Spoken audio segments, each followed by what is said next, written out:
વડોદરામાં ગણેશ ચતુર્થી બાદ ફરી કોમી શાંતિ ડહોળવાનો પ્રયાસ કરવામાં આવ્યો છે. જૂનીગઢી વિસ્તારમાં અજાણી વ્યક્તિએ લઘુમતી સમાજની ધાર્મિક લાગણી દુભાય એ રીતે એઆઈ આધારિત પોસ્ટ સોશિયલ મીડિયામાં વાયરલ કરતા લઘુમતી સમાજના લોકો 19 સપ્ટેમ્બરની મોડી રાત્રે રસ્તા પર ઉતરી આવ્યા હતા. રાતના સમયે લોકોના ટોળે એકઠા થતા તણાવપૂર્ણ પરિસ્થિતિ સર્જાઈ હતી તેમજ થોડા સમય માટે પથ્થરમારો પણ થયો હતો.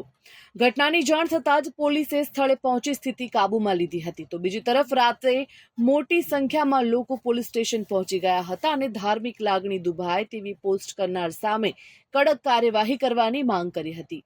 આ સમગ્ર મામલે સિટી પોલીસે હાલમાં એઆઈ આધારિત પોસ્ટ કરનાર આરોપીને ઝડપી પાડવાની તજવીજ હાથ ધરી છે. સાથે જ પથ્થરમારો કરનાર ટોળાને પણ ઝડપી પાડવાની કાર્યવાહી હાથ ધરી છે.